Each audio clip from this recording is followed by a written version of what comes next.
We are live again. This time, perfect take. Singing of Pundits, episode 9. Alex, how we feeling? Are you feeling fine?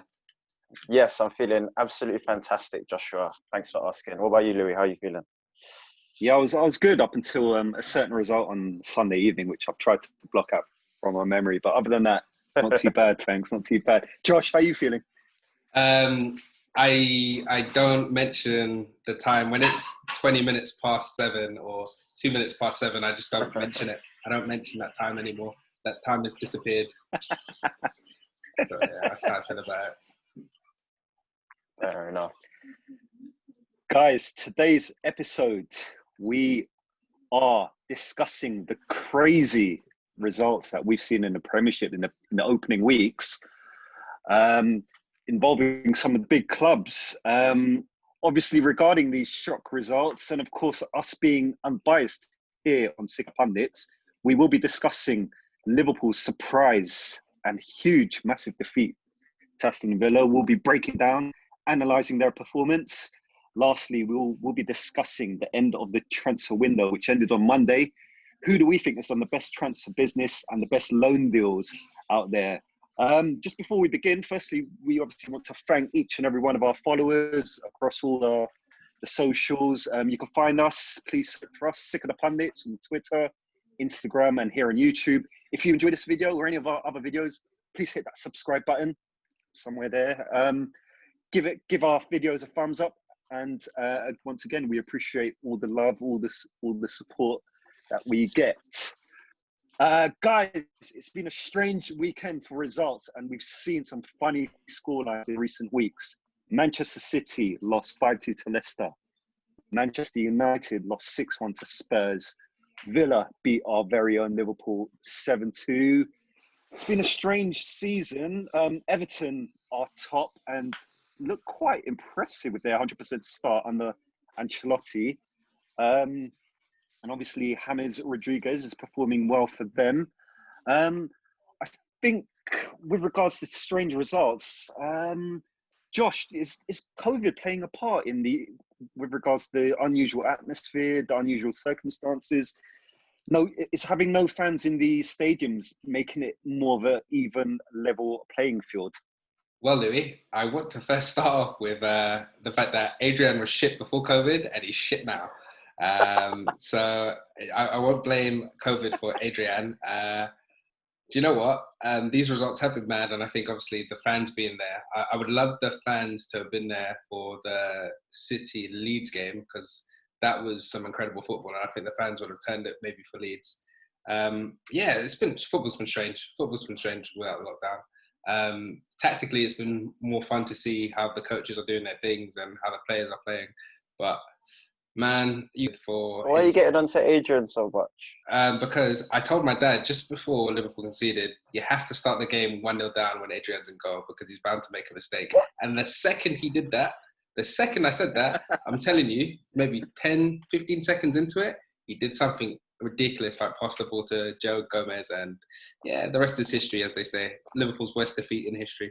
Man City getting battered by Leeds. You can see that their squad is pretty. There's not a lot. I mean, Rory Delap's son was up front for Man City at some point, so you can see how their squad is suffering.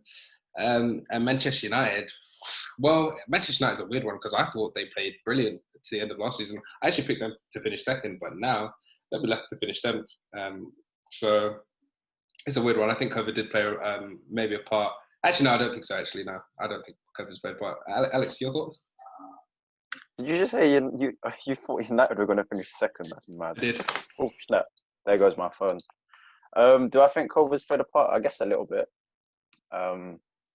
But to be honest, these results on the weekend, they're all anomalies. I'm not one to kind of get carried away with it. Yeah, Liverpool lost 7-2. But, I mean, it happens. Sometimes a team, it just doesn't go for you on the day. Or was it like 3 deflected shots that went in? Yeah, that's crazy. They were all kind of strange. And sometimes the ball just doesn't roll for you. If this happens regularly, then yeah, it's cause for concern. I don't think we started the season badly either. I mean, the week before against Arsenal, we were amazing. But best performance we've seen in a while.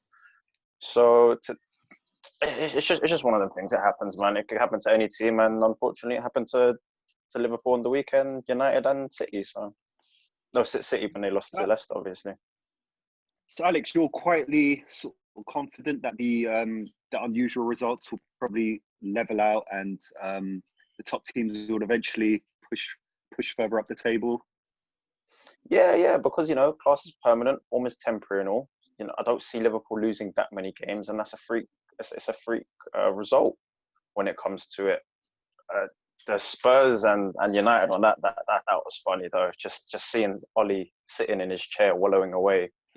And just tactically beaten, and obviously the red card was a big thing, but that was just great to see. Sorry to the United fans and whatnot, not sorry, but yeah, it's just a freak. It's freak results. I don't think there's anything to kind of read too much into it. Sometimes the team's better on the day, sometimes luck goes against you. That's all it is, in my opinion. Yep, fair enough. Josh, should Liverpool and the rest of the top teams be worried about Everton's resurgence under Ancelotti? So Ancelotti has always been a top manager in my head. I've probably belittled Everton because it's Everton, isn't it? And I still think it's Everton. So I don't think. I mean, you look at their starting 11. It's impressive. I think their best signing. I know a lot of people are going to wax lyrical about James Rodriguez, but I think Decore was a really good signing. I think he's a box-to-box midfielder. I wouldn't say he's Vieira-esque, but Vieira built. And he's got so much energy. So I think that's a really solid signing for them. But you look past Everton's starting 11, if they get any injuries, they're going to be in trouble because I don't think their bench is all that. I mean, Tom Davies is a strange fashion guy, but he doesn't really do anything on the pitch. So I think if they were to get an injury, that they'd struggle. And Pickford is still a terrible goalkeeper. That's not changed. I think awful. He's the same level as that's the thing. So yeah, what can you say about that? I think they're both terrible goalkeepers. So I think Everton. But do you know what? If Everton don't have any injuries, if they continue the way they're continuing, they're definitely going to challenge for top 4. So we'll see how it goes. Fair enough. Alex, might as well do a bit of a prediction since it's been the first 4 weeks of the Premier League. Who's your top 4 in the Premiership at the moment? Who's going to finish in the top 4? I mean, still the same as before for me. Liverpool, City, Spurs, United. Like I said, it was freak results. United. I actually used to, at the start of the season, I said, and on our previous video, that United's defence is a decent one. On paper, you got David De Gea, one of the best keepers in the Prem. Wan-Bissaka, solid right back. Luke Shaw, solid left back, one of England's, or prior to him joining United, he was seen as England's next left back for the next 10 years. Harry Maguire, most expensive defender in the world. And then he's either there with Lindelof or Bailly. So, that back 5 is decent. I've said to a couple of people as well, maybe it is the coaching because Arsenal's defence isn't exactly much better, but look at them now. They're seen as a bit more solid, a bit more nitty-gritty, and they could do the hard things. So maybe it is the management, who knows? But if you ask me now, I still think they'll finish top 4. There you go. Liverpool, City, Spurs, United. Mad. That's my top 4. That's my top 4. Fair enough. Josh, so you having a little laugh to yourself there. What's your views on the top 4? Have you changed any of your views? So my top 4 will be Liverpool, hopefully win it or finish second. Then you've got Arsenal, Tottenham. I think both of them make top 4. And then last team, I want to say it's going to be Man City, but I think Man City will come good at the moment, but they just look like they're playing without any desire at the moment. And it's really sad to see. I mean, the Leeds game Leeds should have won that game. They absolutely battered Man City, hit the post a few times.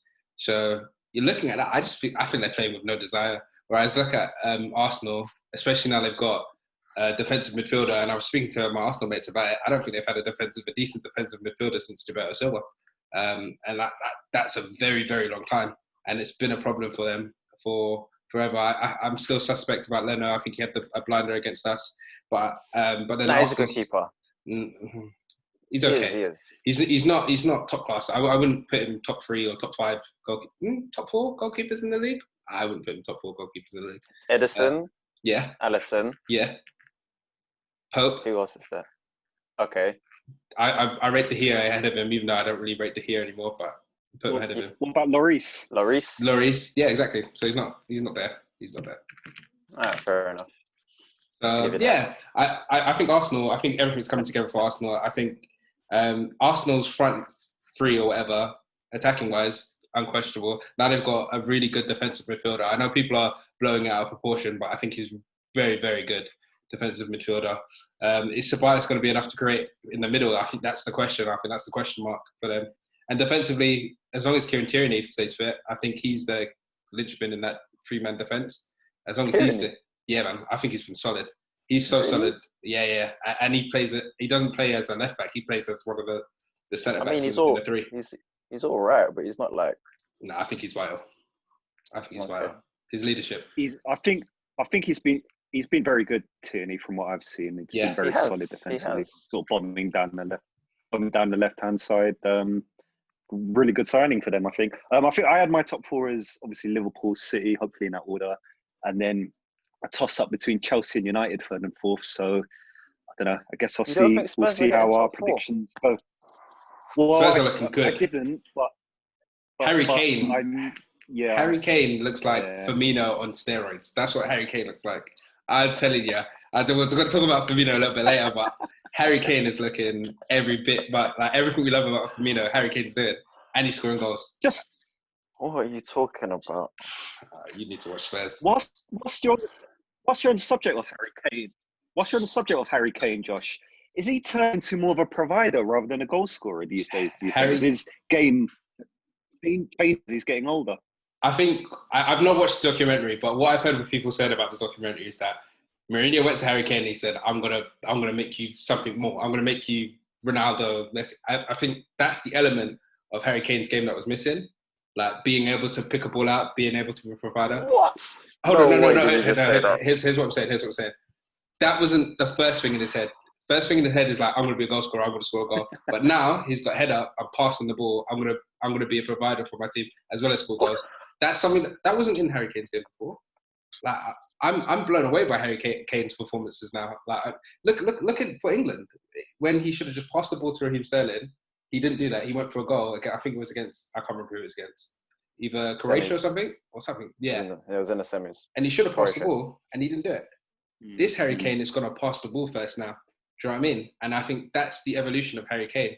And for me, everything we love about Firmino, in terms of the way Firmino kicks ball, connects, like always looking to pass the ball to Salah, create space, movement and stuff like that. Harry Kane's doing that in abundance for Spurs so far. And imagine when Bale comes in, so it's what you're saying, Bale's son playing that Mane and Salah role, and then you've got Harry Kane doing what Harry Kane is doing. Mate, Harry Kane is looking absolutely amazing. And Spurs, as long as they keep doing what they're doing, Spurs definitely top four. And that's the Mourinho effect. Fair enough. Wait. I want to address. Fair enough, Josh. Alex, in full agreement with everything that was said there. Harry Kane, he's had a great start to the season, but he will never, ever be a pass-first striker. Never. How can you say that? Okay, he's going to be like that. Never. Like, if he has a shot on goal, he will shoot. Not to say his passing may have not got better, which I disagree with. Just because he's got a couple of assists doesn't mean his passing's got better. It's got more than a couple. However many, he got 4 in one game, whatever it is. Granny could have put on some of the assists, but that's not the point. Harry Kane's always been able to pick out a pass, whether it's been a 5-yard pass or a 60-yard pass. He can always ping it left and right, left foot, right foot, whatever it is. So he's always been able to do that. It's just that now the numbers are adding up. But to say that he's now becoming a pass-first striker is ridiculous. So he's a goal-getter. Can I elaborate on the pass-first thing? Sorry, I never meant pass-first. I meant he's making the correct pass now. He's doing the right footballing move first. Not pass first. He's doing the right footballing move. That first. Is fair to say. That's an element of his game that wasn't there before. He was selfish. Not that he was selfish. He's a goal scorer. So I'm going to try and score first. That was his motive. I'm going to score first. But now he's like, head up. Let me make right footballing move. He's being a captain, and that's the evolution of Harry Kane. So Mourinho is making almost taking the element of look, score first. That's not you, Harry Kane. Harry Kane, look at options first. And then if you don't have any options, do your thing. But now he's passing first. Spurs are a different animal. And Ndombele, whatever his face is, Mourinho broke him to build him back up. And I think he's going to do He's the a same thing baller, for man. Dele Alli as well, because there was talks about Dele Alli leaving, but now he's staying. Mourinho's going to break him to build him back up. Like, this is perfect for Spurs. I think Spurs definitely top 4.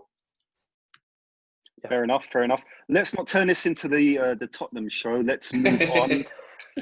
Unfortunately, guys, I've got to say to you, Aston Villa 7, Liverpool 2. Joke. This result rounded up a crazy weekend of scorelines.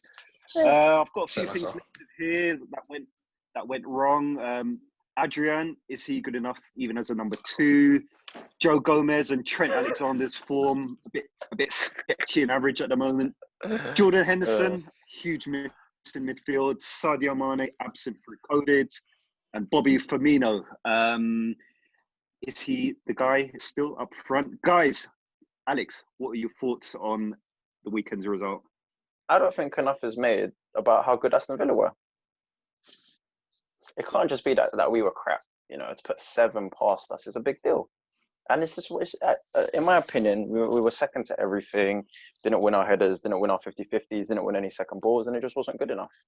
But in terms of form, if you look at it, 4 games in, we've won 3. We've played against Chelsea, Arsenal. You know, it's not the worst. If the result was, let's say, we lost, you know, I don't know, 2-1 or 1-0, then we wouldn't be looking at it in the same way. But at the same time, we've only lost once. So in my opinion, there's nothing to kind of worry about. Gomez's form has been a question for everyone. But then after last week's performance, everyone is saying he's a great defender again. So it's just one of them games. Trent hasn't exactly kicked off the season great, but he's still one of the best right backs in the country. So it's tough to judge off of one game, especially one that's like that when it's 7-2.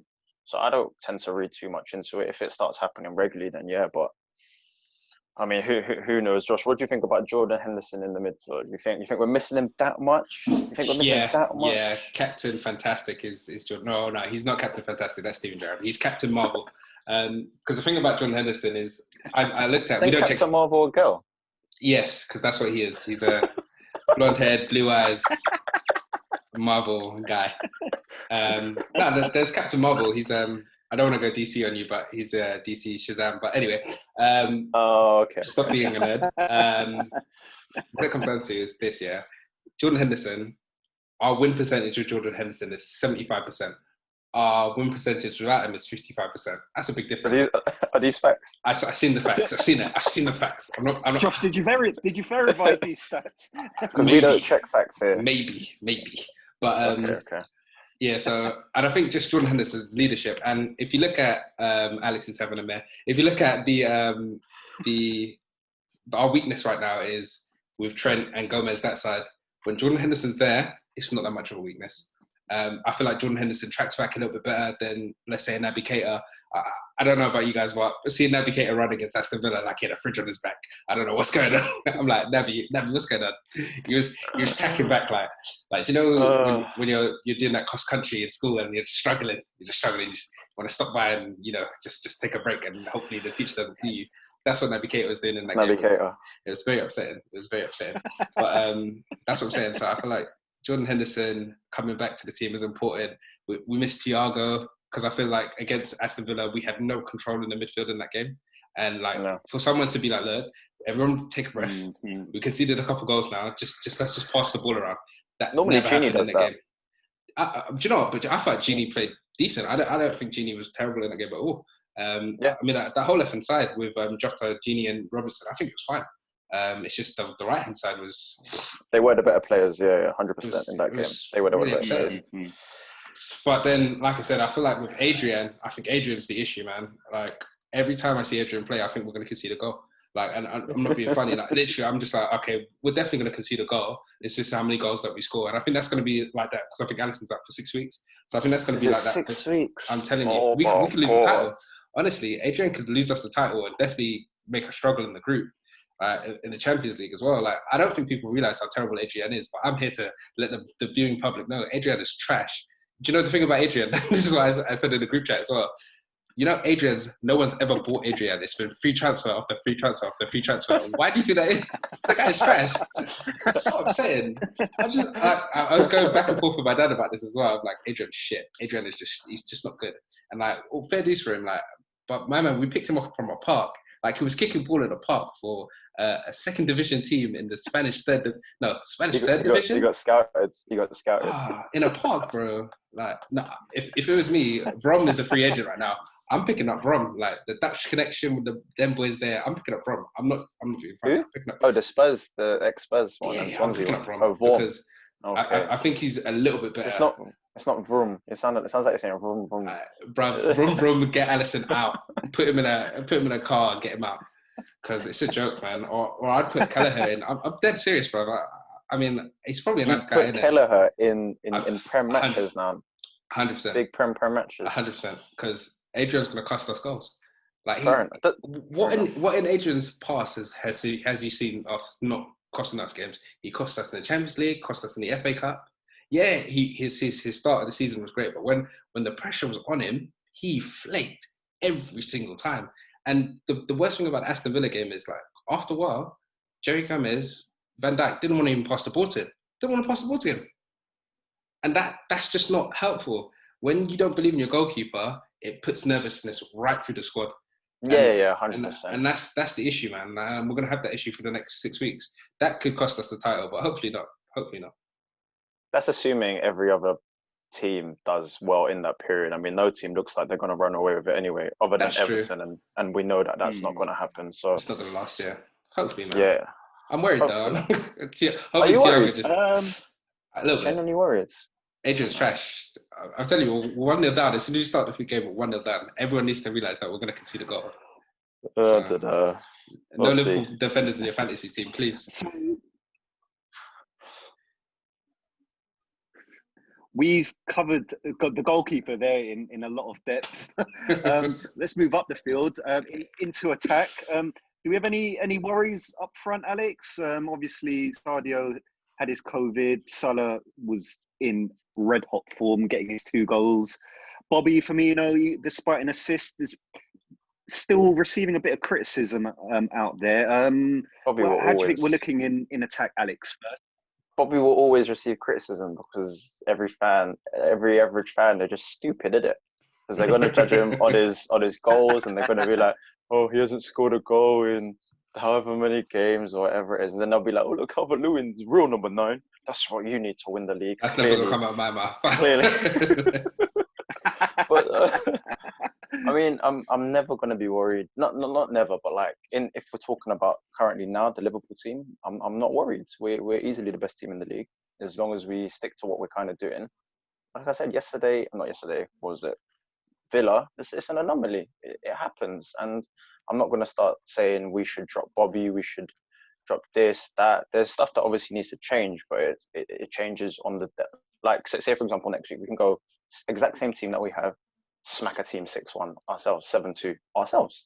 That could definitely happen. Bobby might not score on any of those things, but the fact that we won and he's in the team is what matters to me.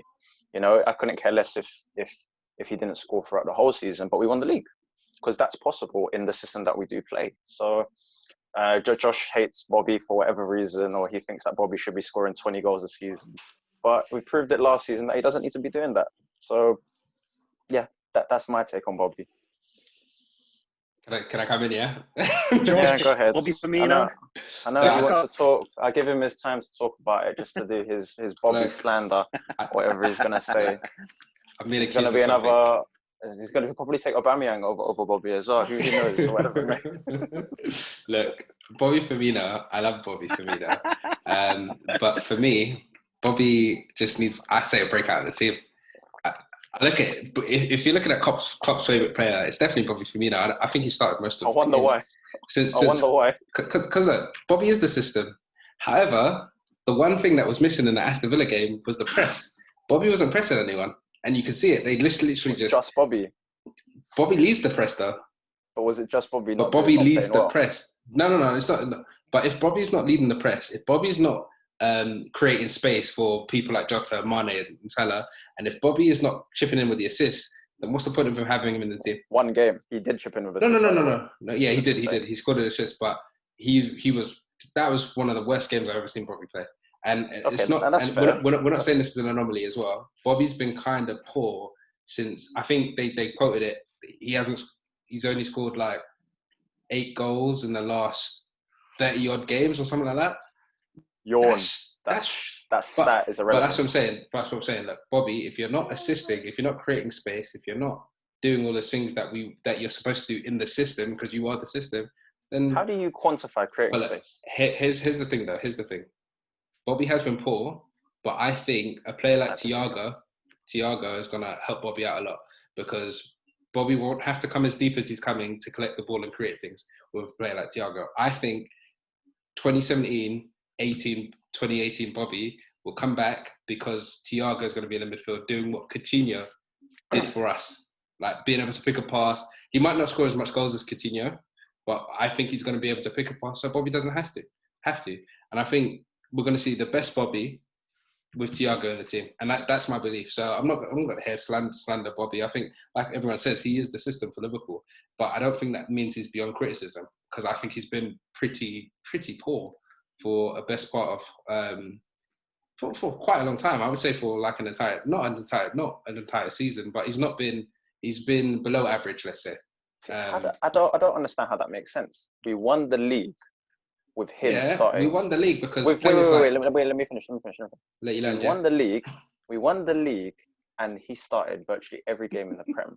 Yet somehow you're saying that he played poorly and played better in another thing. What does it matter if he played poorly or whatever? We won the league. Yeah, but what if he didn't win the league? But what if he didn't win the league? I'm not having this as an argument. Now we're arguing. We're arguing hypotheticals. But that's where your argument lands, though. Your argument lands in hypotheticals, and that's How? like. What do you mean hypotheticals? We won the league. No. But I'm saying. So, but you're saying is, but if Bobby plays the same or plays better, and we don't win the league, what if Bobby plays better? I'm not saying that. Okay, what you said was that for the better part of the year, he hasn't been playing well.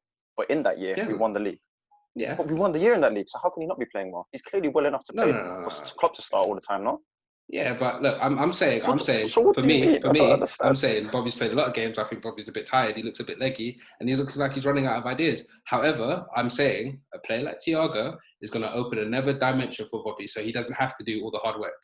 And Liverpool fans like Alex feel Bobby is above criticism, but I don't think he is. No. The thing is, you're criticising him on the wrong aspects. What aspects should I be criticising? That's my thing. Because his main function, like everyone knows, is not to score goals. So why do we keep bringing up that he's only got 8 goals? But in that Aston Villa game, is it fair to say that he had some golden opportunities and he looked to pass and it was like, why are you looking to pass? Just have a shot and goal. And he did that on 2 occasions in that game, and that's been Bobby throughout the last year or so. But Bobby's always been a pass-first striker, though. We know that about him. So you can't judge him on that because we know that about him, regardless. No, but if that costs you a game... Yeah, in an isolation part, yes. Then, exactly, that's what I'm saying. But you can't even say that cost us the game, because if we score 2, we still lost 7-4, you know? So that doesn't mean goals he's change games. at fault. Goals but change that doesn't mean he's at fault. So everyone judges him on the wrong aspects of the game. Like you're saying, he didn't create space. How do you quantify that? Where's your thing to say that he didn't create space? I watched the game, mate. But how do you actually judge that? Well, there isn't any stat for it. There isn't any stat for it, but you don't have anything to back it up. The reason why Liverpool play a high press is because your front three, Salah, Mane, Firmino, you press high. That gives other players to strangle the other players. That wasn't happening in Villa. Villa game, they just... We didn't do anything against Villa. Exactly. And that's what I'm saying. Team. But that's the whole team, though. But I think it's not just Bobby.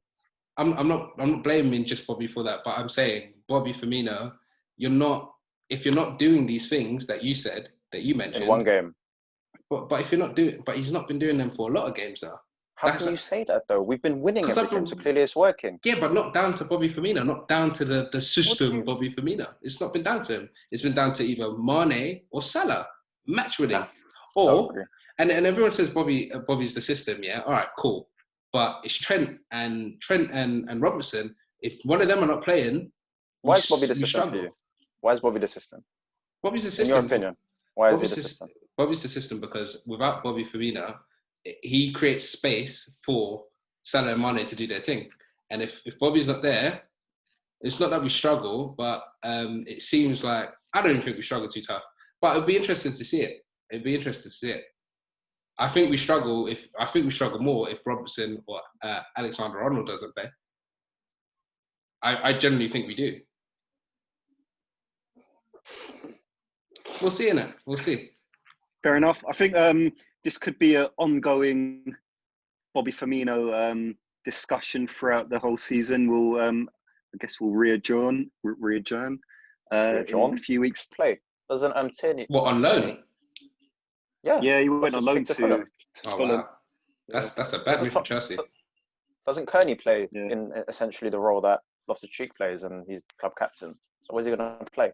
On the bench? I think Loftus-Cheek is scheduled or planned to play a bit further forward, but I don't know. I've not seen Loftus-Cheek play in a while.